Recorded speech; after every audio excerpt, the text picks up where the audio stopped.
देश को एक नई दिशा देने वाली धरती रही है।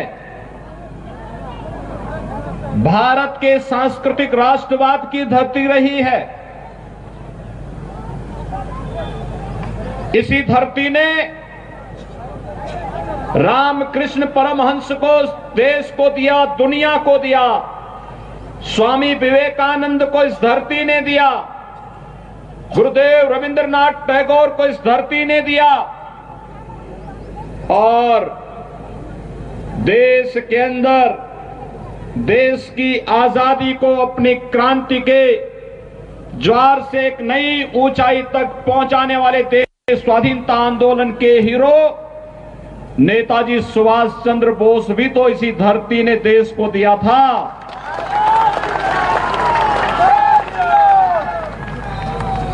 भारतीय जनसंघ के संस्थापक अध्यक्ष डॉक्टर श्यामा प्रसाद मुखर्जी भी बंगाल की ही धरती में पैदा हुए थे। भाइयों बहनों, महान वैज्ञानिक जगदीश चंद्र बसु की धरती भी बंगाल ही है। और भारत के अंदर अनेक आध्यात्मिक और सांस्कृतिक आंदोलन की गवाह बनी ये बंगाल की धरती। ये वही धरती है जिसने भारत को राष्ट्रगान जन गण मन भी दिया और जिस धरती ने वंदे मातरम का अमर गीत भी भारत को दे करके एक राष्ट्र गीत भी भारत की धरती को समर्पित किया। और इसलिए मैं बंगाल की धरती को कोटि कोटि नमन करता हूं। भाइयों बहनों, मैं आपके उत्साह का अभिनंदन करता हूं और मैं आपकी पीड़ा को भी जानता हूं। लेकिन ये पीड़ा ज्यादा दिन तक अब नहीं रहने वाली है। इसी का समाधान करने के लिए भारतीय जनता पार्टी आपके पास आई है और आपसे कहने के लिए आई है। मैं जब मंच पर आया तो मुझे 3 शहीद परिवार, भारतीय जनता पार्टी के जो कार्यकर्ता जिन्हें टीएमसी के परिवारों ने जिनकी हत्या कर दी थी, निर्मम हत्या कर दी थी, वे 3 परिवार इस मंच पर मेरे साथ यहां पर आए थे। उन्होंने मुझसे अपना परिचय दिया। मुझे देख करके यहां की टीएमसी की सरकार की गुंडागिर्दी और उनके अमानवीय कृत्यों पर देख करके क्षोभ हो रहा था। और तब मुझे लग रहा था कि अब इनके बहुत लंबे समय तक इनकी गुंडागिर्दी और इनकी अराजकता अब नहीं चल पाएगी। मात्र 45 दिन बाकी हैं। 2 मई के बाद टीएमसी की सरकार की विदाई सुनिश्चित है।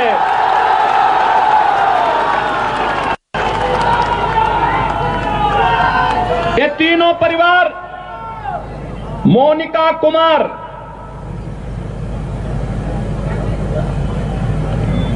हरिराम महतो और कमीली टुडू, ये तीनों भारतीय जनता पार्टी के उन कार्यकर्ताओं के परिवार से हैं जो लोग शहीद हुए हैं। यहां की अराजकता के खिलाफ लड़ते लड़ते जिन्होंने शहादत पाई है, भारतीय जनता पार्टी के उन कार्यकर्ताओं के परिवारों से हैं। आप देख रहे होंगे मोनिका कुमार क्या उम्र है, इस उम्र में उसे विधवा बना दिया गया। ये टीएमसी के गुंडे एक कानून को नहीं मानते। और याद करना, 2 मई के बाद जब भारतीय जनता पार्टी की सरकार आएगी, जिन गुंडों को चुन चुन करके सजा दिलवाई जाएगी।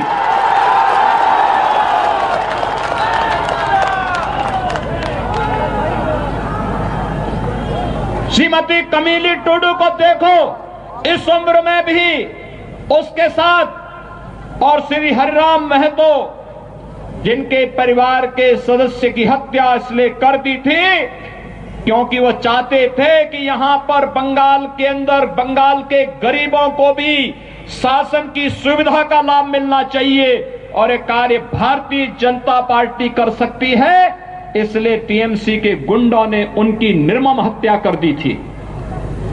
भाइयों बहनों, यह अराजकता बहुत दिनों तक नहीं चलेगी। और इसीलिए आज आप सबका आह्वान करने के लिए मैं आया हूं। याद करिए 2019 में भी मैं यहां आया था और पुरुलिया में तब मेरे कार्यक्रम को यहां की मुख्यमंत्री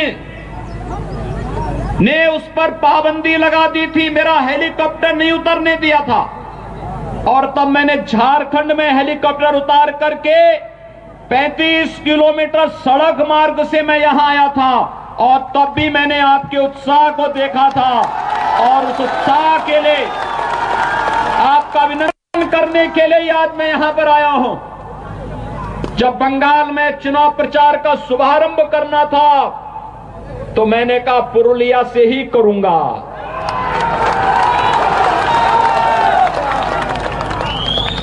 पुरुलिया से ही इसकी शुरुआत करूंगा। लेकिन मैं आज भी जब आया मैं देख रहा था अभी भी सत्ता का दुरुपयोग रुक नहीं रहा है। मैं देख रहा था जगह जगह से, हेलीकॉप्टर से मैं देख रहा था जगह जगह।